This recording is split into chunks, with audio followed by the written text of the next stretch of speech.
Last time क्या किया था, न्यूमेरल एडजेक्टिव दिए। आज अपने क्या करना है, क्वांटिटेटिव, क्या करना है, क्वांटिटेटिव एडजेक्टिव, ठीक है।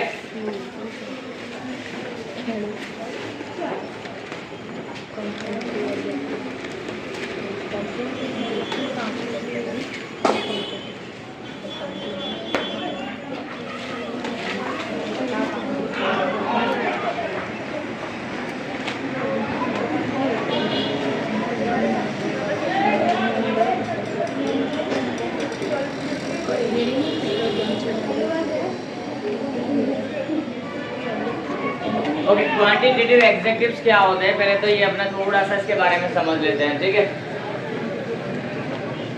अभी तक हमने इनके प्रोनाउन के रूप में पढ़ा था, अब हम इनको एडजेक्टिव रूप में पढ़ेंगे। तो ऐसी चीज है, ऐसे कुछ वर्ड्स हैं जो संज्ञा या सर्वनाम के मात्रा को दर्शाते हैं। किसकी, संज्ञा या सर्वनाम की मात्रा को, संख्या को नहीं, किसको, मात्रा को। अगर संज्ञा या सर्वनाम की मात्रा को दर्शाते हैं तो ऐसे शब्दों को हम क्या कहेंगे, विशेषण, या फिर ऐसे विशेषणों को हम क्या कहेंगे, क्वांटिटेटिव एडजेक्टिव्स, यानी क्वांटिटेटिव विशेषण। यहाँ पर इनको हम कहेंगे मात्रात्मक विशेषण कहेंगे। क्या कहेंगे, ठीक है। अब मात्रा किसके लिए यूज होती है तुमको अच्छी तरह पता होगा। एक तो एब्स्ट्रैक्ट नाउन के लिए, एब्स्ट्रैक्ट नाउन होती है ना। दूसरी कौन सी नाउन हो सकती है, मटेरियल नाउन होती है। उन दोनों नाउन को अगर हमको संख्या के रूप में, मात्रा के रूप में दर्शाना है, क्योंकि संख्या में तो दर्शा नहीं सकते। 1 किलो मात्रा हुई है तो संख्या थोड़ी ना, 1 किलो में कितने, अगर सपोज करो 1 किलो शुगर ले तो काउंट करने जाओगे 1 2 3 से दानों को, नहीं कर सकते ना। तो जितने भी मटेरियल्स हैं उन मटेरियल्स को हम माप सकते हैं, मेजरमेंट कर सकते हैं। और मटेरियल नाउन जो भी होंगे उनके लिए हम क्या करते हैं, फिर क्वांटिटी दर्शा सकते हैं। मापने के लिए क्या यूज किया जाता है, क्वांटिटी का यूज किया जाता है। तो क्वांटिटी जब यूज होगी तो उसके लिए हमको एडजेक्टिव भी कैसे लाने पड़ेंगे, क्वांटिटेटिव। क्या लाने पड़ेंगे, तो क्वांटिटेटिव ऑब्जेक्ट एडजेक्टिव में कौन कौन से आते हैं, उसकी डेफिनेशन क्या है पहले हम यहाँ देख लेते हैं।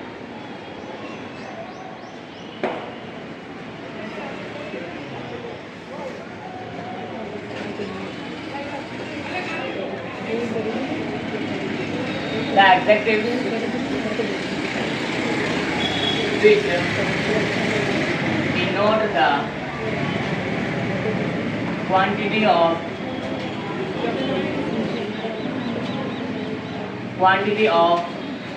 a noun or pronoun, किसी संज्ञा या सर्वनाम की मात्रा जो विशेषण दर्शाते हैं, ठीक है,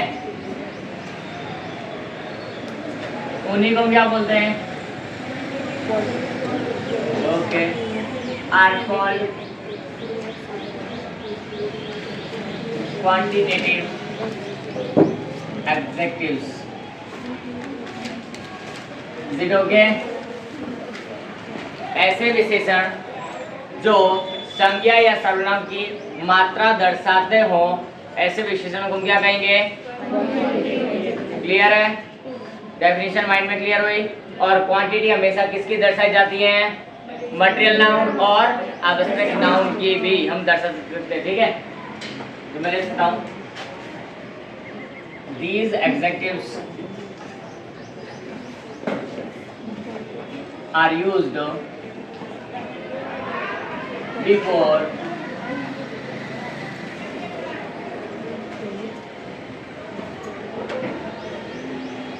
material noun and abstract noun.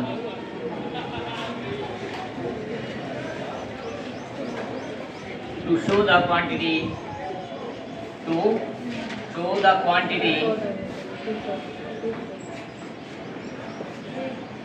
of noun. Okay, संज्ञाओं की मात्रा दर्शाने के लिए मटेरियल नाउन, पदार्थवाची संज्ञा, और आवश्यक नाउन यानी कि भाववाचक संज्ञा के पहले इन विशेषणों का उपयोग किया जाता है, ठीक है, क्लियर है। अब कौन कौन से यहाँ पर विशेषण ऐसे हैं जो क्वांटिटेटिव है, जो मात्रा को दर्शाते हैं, उन हम विशेषणों के पहले कुछ एग्जांपल देख लेते हैं।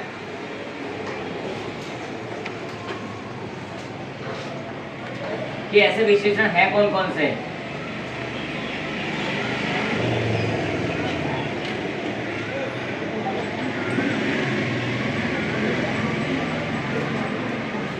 तो देखो हमने सम पढ़ा था, ये क्वांटिटी में भी आता है और न्यूमेरिकल में भी आता है, दोनों में यूज किए। कुछ विशेषण ऐसे जो यहाँ भी यूज होंगे और इसके बाद वाले हैं वहाँ भी यूज होंगे, ठीक है। तो उनमें से एक है सम, उसके बाद में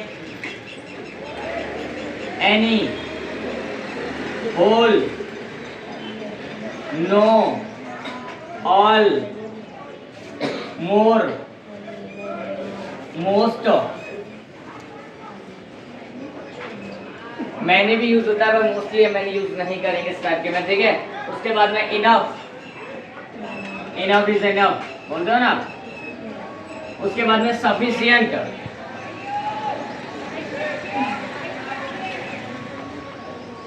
क्या होगा, सफिशिएंट, ठीक है। और भी कोई है तुम्हारे माइंड में? लगभग इतने तो अपने को ध्यान में रखने ही है। ये क्या करेंगे, हमारे मटेरियल नाउन और एब्स्ट्रैक्ट नाउन है, उनकी क्वांटिटी यानी कि मात्रा को दर्शाएंगे। ध्यान रखना है, किसको दर्शाएंगे, मात्रा को दर्शाएंगे। और मात्रा भी कैसी है, कोई फिक्स नहीं है, कोई फिक्स नहीं है, डेफिनेट नहीं है, इनडेफिनेट। मात्रा के लिए हम कोई फाइनली बोल ही नहीं सकते हैं इसके लिए, क्योंकि अगर मात्रा के लिए डेफिनेट यूज करना है तो हमको डायरेक्टली केजीज यानी कि जो इनकी स्टैंडर्ड यूनिट्स हैं उनका उपयोग करना पड़ता है। स्टैंडर्ड यूनिट्स है, जैसे कि किसी को चाहिए शुगर तो मैं उसके लिए बोलता हूँ he wants 1 kg of sugar, 1 kilo उसको चीनी चाहिए, तो मैं देखो 1 kg यूज किया, स्टैंडर्ड यूनिट है केजी किसका, मटेरियल का। अगर कोई पदार्थ को मापना तो इनमें अगर ठोस चीज है तो उसके लिए क्या होता है ये। अगर लिक्विड की बात करें तो लीटर है स्टैंडर्ड इकाई।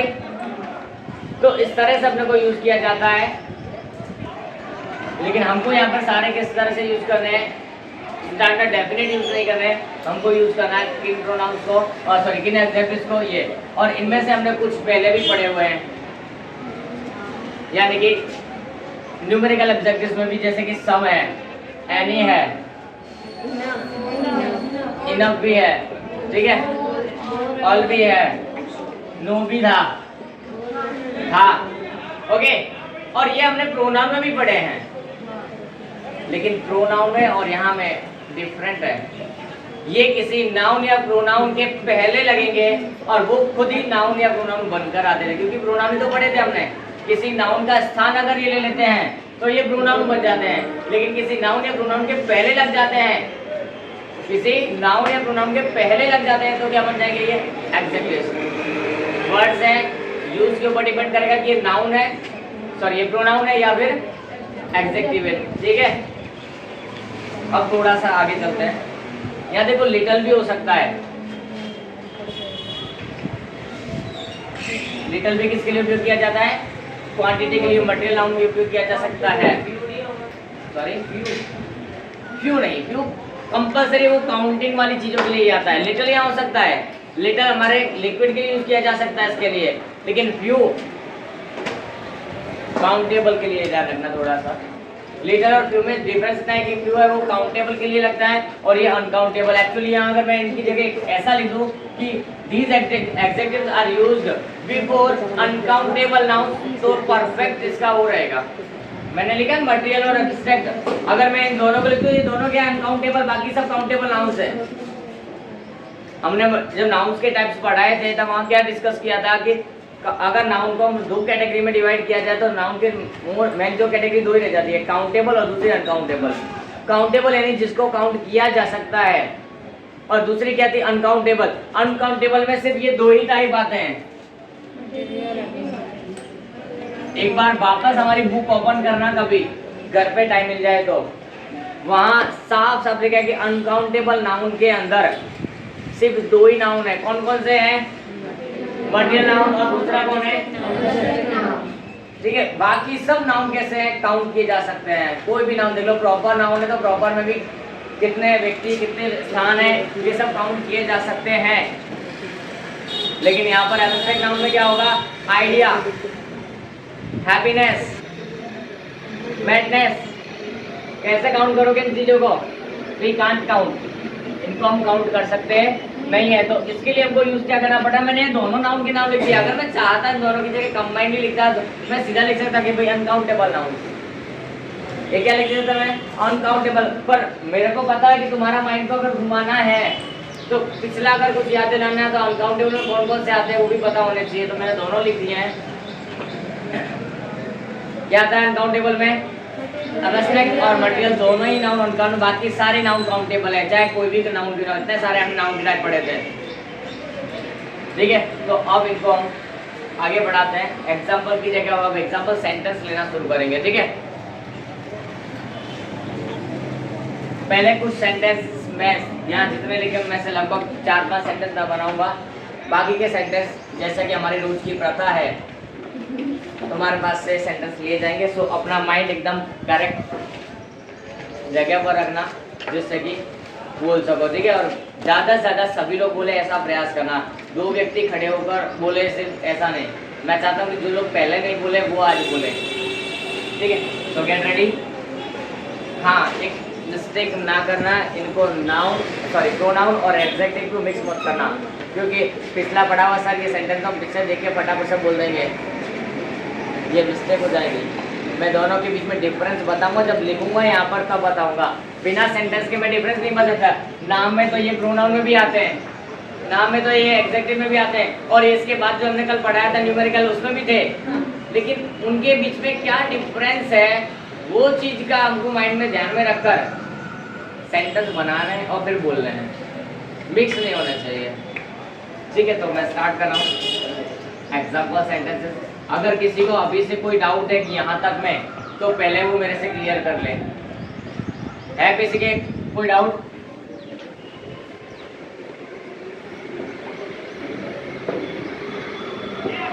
ठीक है, अब एग्जाम्पल सेंटेंसेस के अंदर मैं ले रहा हूँ तो ध्यान रखना है। फर्स्ट सेंटेंस,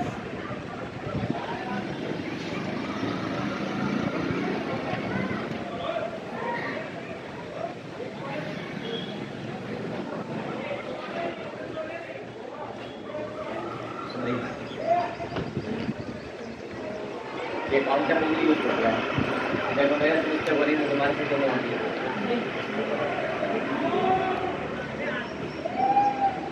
तो दूसरा सेंटेंस पहले बताओ। पीपल क्या हो गया भाई, काउंटेबल हो गया था ना, काउंट किए जा सकते हैं, तो वो सेंटेंस क्या नहीं बनाना अपने को।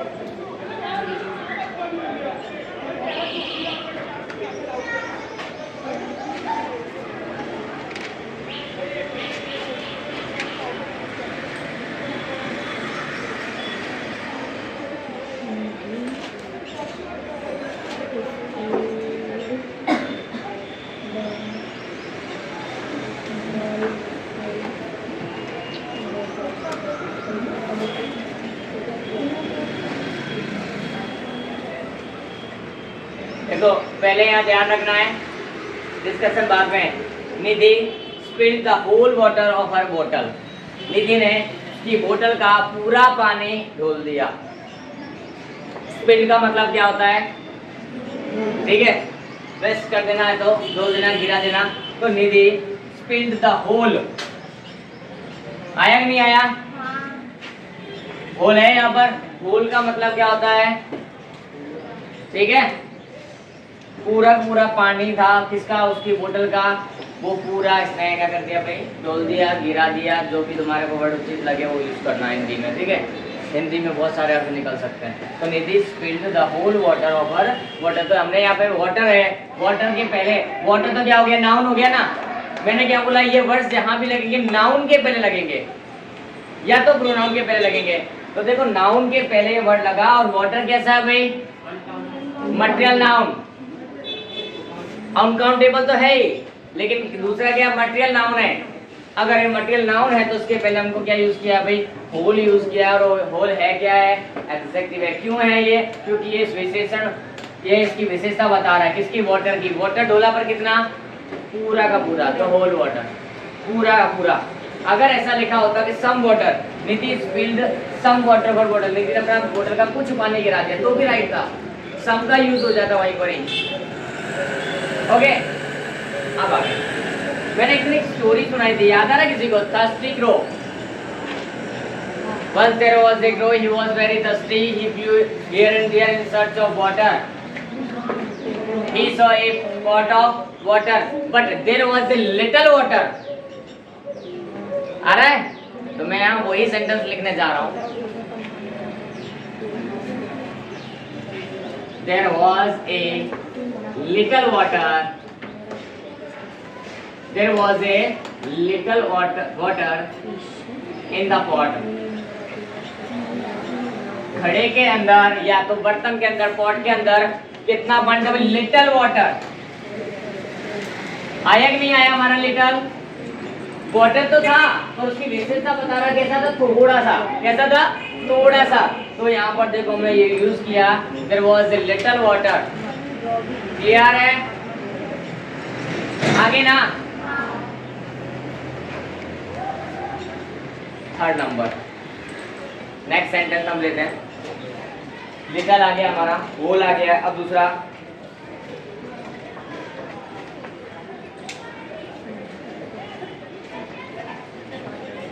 he has no money.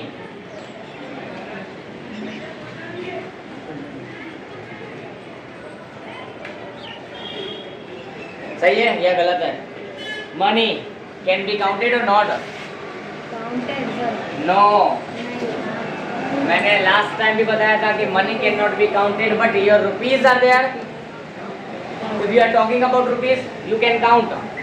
पैसे हैं, रुपए हैं, उनको तुम काउंट कर सकते हो. But I am talking about money. Money के अंदर क्या क्या? तुम्हारी धन दौलत जवाहरात सब आ गया. गोल्ड सिल्वर, तुम्हारे पास कुछ और भी है अगर, तो वो भी सब यहाँ पर आ गया. प्रॉपर्टीज है तुम्हारी, सब आ गई. मनी है वो तुम्हारे पास में, अपना सपना मनी मनी. ठीक है? तो यहाँ पर क्या यूज हुआ है? He has no money. उसके पास में कोई धंधा नहीं, कोई धन नहीं है. उसके पास में कोई धन नहीं है. He has no money. उसके पास में धन नहीं है. तो मनी के पहले क्या यूज किया हमने भाई? मनी कैसा है? मटेरियल नाउन है. मनी कैसा है? Material noun. अब दूसरा है एक ऐसे ही, नो का ही दूसरा है.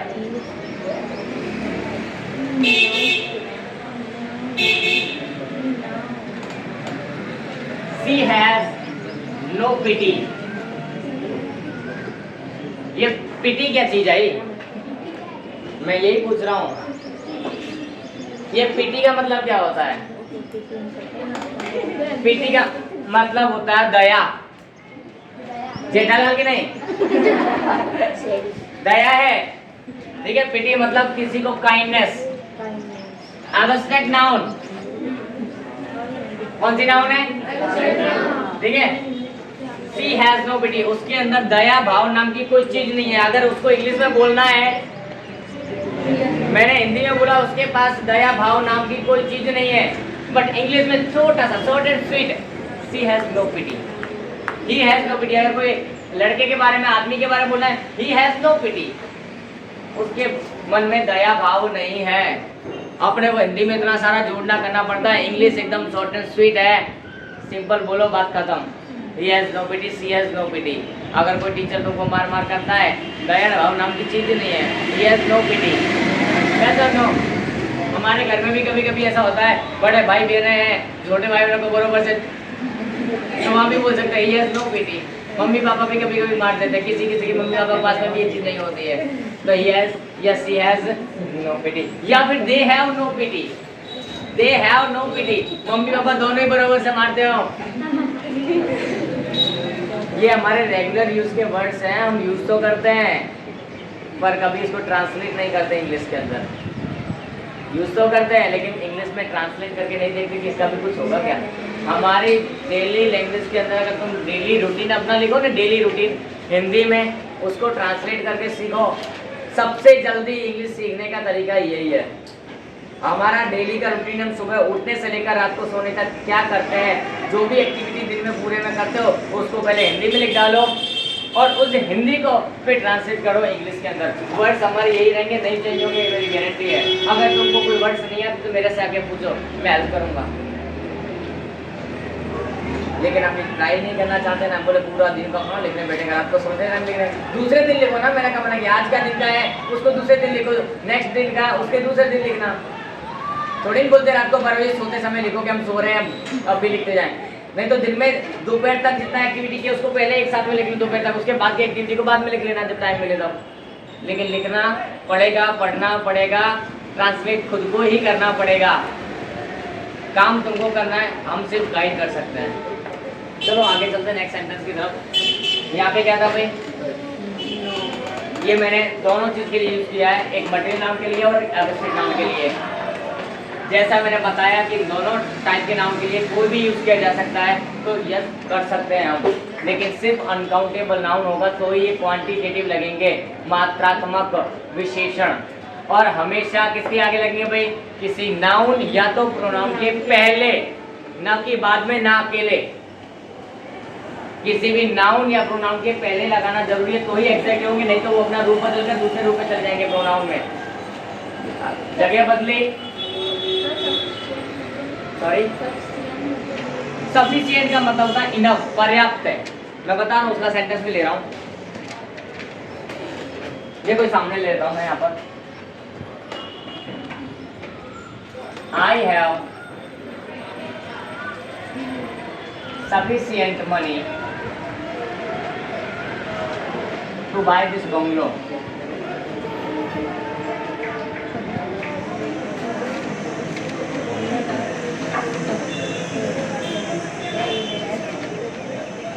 ठीक है, या car, I have sufficient money to buy this bungalow है, buy this car, buy this cycle, buy this bike. तुम्हारे ऐसे से अपने अपने सेंटेंस बना सकते हो, जरूरी नहीं कि मैंने सेंटेंस जो लिखा वही वो तुम लोगों को रिपीट करना है। सेंटेंस अपना अपना हो सकता है ना। रोहन एंड उसके बाजू में रस्सी भी जाना तो Aryan ji. Okay, I have sufficient money, sufficient मतलब मेरे पास इतना पर्याप्त धन है कि मैं सामने वाले इस बंगले को खरीद सकता हूँ। एक्चुअली वहाँ पे कोई बंगला है, तो don't look at that side.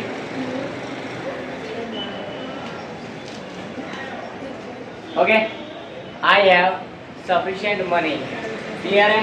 Sufficient word use हुआ, मैं अगर इसकी जगह पे इनफ यूज करूँ तो भी एक ही सेंटेंस होगा, there will be no changes. Sufficient की जगह I have enough money to buy this, मेरे पास इस बंगले को खरीदने के पर्याप्त धन है, तो भी यही होता। I have enough money to buy this car, हो सकता है। यस मिस्टर शिवम, मनोहर का गायब हो गया।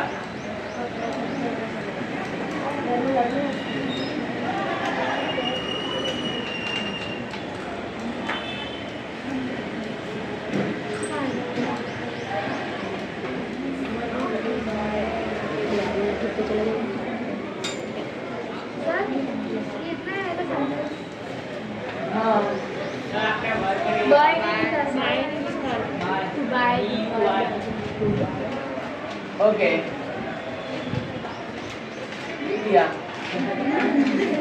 Okay, I have sufficient money to buy this bungalow. ठीक है, आगे दूसरा सेंटेंस, अब तुम्हारी बारी आ गई, ध्यान रख लेना। Get ready. दूसरा सेंटेंस अपने एक्चुअली में बना चुका हूं क्या?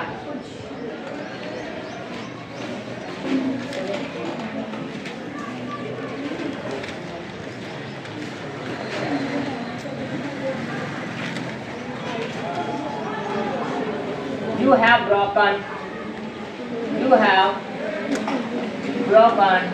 all the limits. तुमने सारी हदें पार कर दी हैं।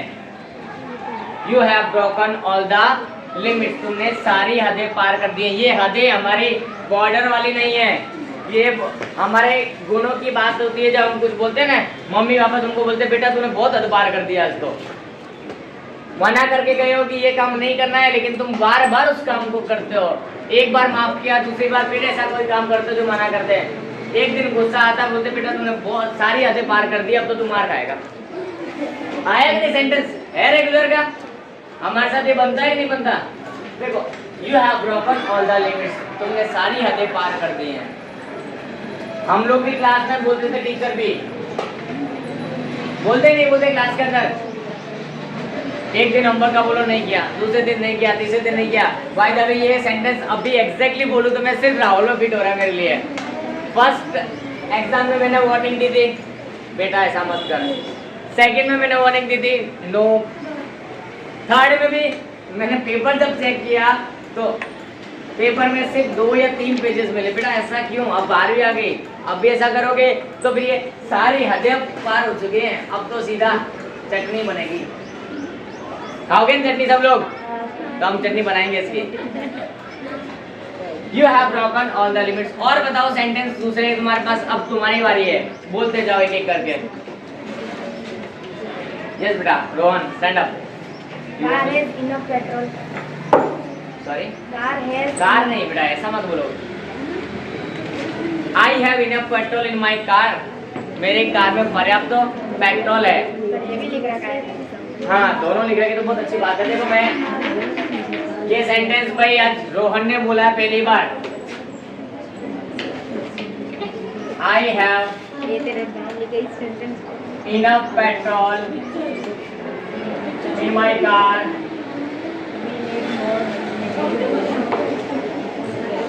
To reach Ahmedabad. मेरे कार में अहमदाबाद पहुंचने के लिए, अहमदाबाद तक जाने के लिए पर्याप्त पेट्रोल है।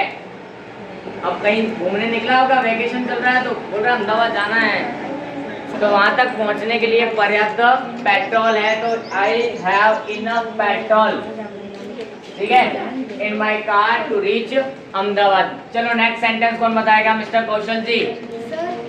एग्जांपल में मच है। हाँ, मच हो सकता है अगर लिखना चाहो तो, बट सेंटेंसेस मिलने मच हो सकता है। यस, अगर यहाँ लिखना हो मच तो यू कैन ऐड दैट।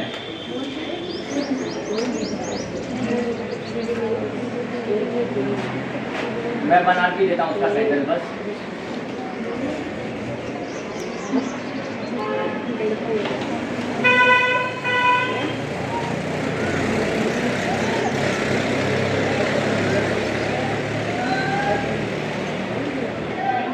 मेरे को इस पुस्तक के लिए, इस पुस्तक को पढ़ने के लिए बहुत सारा टाइम है। I have much time to read. अब दूसरा मेरे को लिखना हो तो इसी को नेगेटिव बनाऊंगा। I don't have much time to stay here. मेरे पास यहाँ रुकने के लिए ज़्यादा टाइम नहीं है। बोलते हैं ना, कहीं गए होते हैं तो मोस्टली हम वैकेशन है कहीं जाते हैं तो अलग अलग घरों पे, अगर गांव में गए तो देखो बहुत दिन बाद गांव जब सबसे मिलना पड़ता है, तो हम बोलते भाई मेरे पास ज़्यादा समय नहीं है रुकने के लिए, बस थोड़ी देर मिलने के लिए आए, काफ़ी है। I don't have much time to stay here. मेरे पास यहाँ रुकने के लिए ज़्यादा समय नहीं है, तो ये यहाँ हो सकता है मच। यस और नो? सॉरी, यहाँ पर एक चीज़ रह गई है, मच टाइम। और दूसरा लिखना है हमको, तो लिखना है I don't have much money. I don't have much money या फिर इनफ मनी, तो क्या हो जाएगा? और आगे कोई भी अगर तुमको प्रोजेक्शन लिखना है, कोई भी काम करके लिखना है, टू डू दिस वर्क या टू बिल्ड दिस बिल्डिंग या फिर टू रिकंस्ट्रक्ट दिस बिल्डिंग, इस बिल्डिंग को वापस से बनाने के लिए मेरे पास ज़्यादा पैसा नहीं है, तो हो सकता है। बोलो और कोई सेंटेंस कौन बोलेगा? पूजा।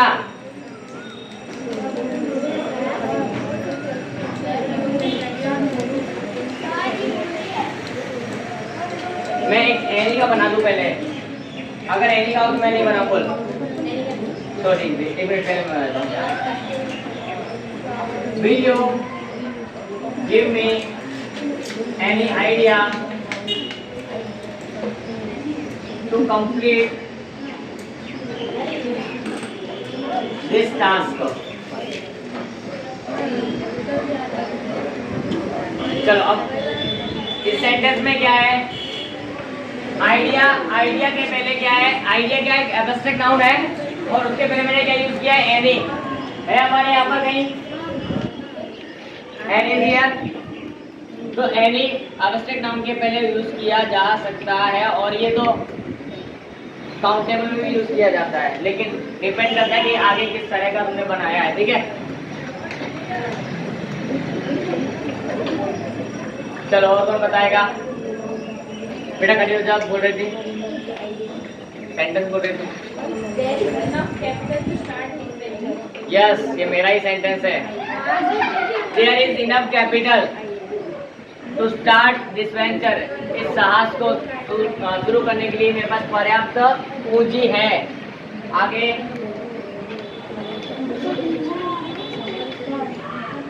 Meena Meena yes I have enough knowledge I have enough knowledge to win this competition. Class में फर्स्ट आने के लिए नॉलेज की जरूरत नहीं पड़ती है, वहाँ तो तुम पेपर में लिखोगे तो आएगा, पेपर में नहीं लिखोगे तो नॉलेज तुम्हारा कोई काम का नहीं है। हमारे राहुल के पास में नॉलेज अगर बाहर का पूछे तो शायद इनकी क्लास में किसी के पास नहीं होगा, उतना है, लेकिन इसके पास राइटिंग के लिए कुछ नहीं है, पेपर में लिखने के लिए कुछ नहीं होता है। और ये बात करिए कि नॉलेज से फर्स्ट आ जाए, वो भी एग्जाम में, क्लास के अंदर नहीं, कंपटीशन विन किया जा सकता है उसकी वजह से। Okay, I have enough knowledge to win this competition, इस प्रतियोगिता को जीतने के लिए मेरे पास पर्याप्त ज्ञान है, ये हो सकता है। ठीक है ना, लिख देते चलो उसको भी। What's your name? Vanshika has enough knowledge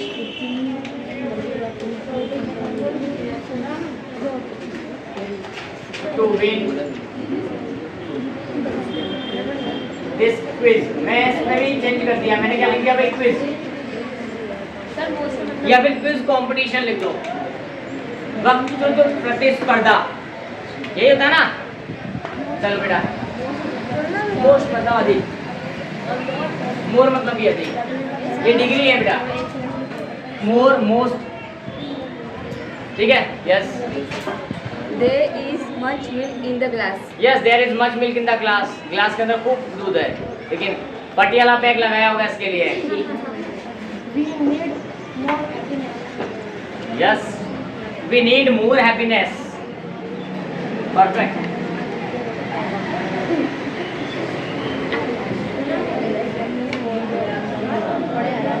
अगर मोर की जगह मच लिखोगे तो भी राइट है। मच का स्टार्टिंग होता है मच, मोर, मोस्ट, ये तीन एडजेक्टिव। मच है वो सिंपल में, मोर का मतलब कंपैरेटिव हो जाता है, और मोस्ट यानी कि सुपरलेटिव हो जाता है। मच, मोर, मोस्ट, स्टार्टिंग मच होती है। वी नीड मोर हैप्पीनेस, हमारे पास अभी जितनी खुशियां हैं उससे भी ज्यादा हमको चाहिए। छीन लाओ किसी की खुशियां का फर्क पड़ता है। आज yes, I don't have any money. I don't have, Any money. Sorry, yes,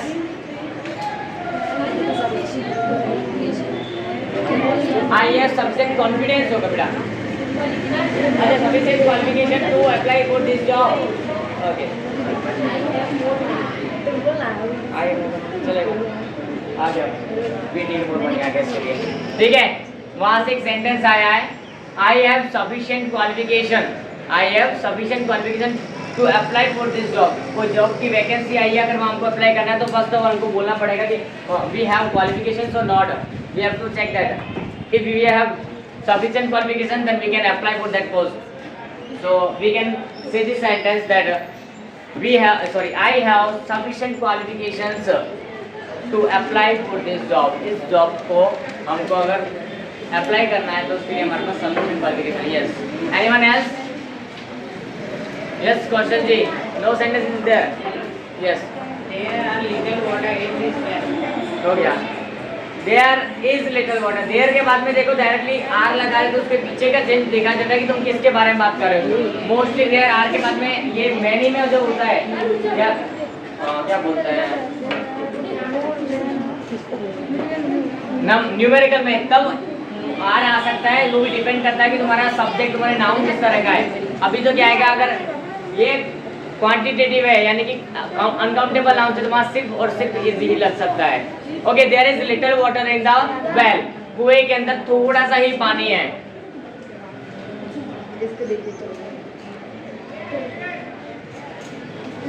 okay, I think I have to stop here this topic.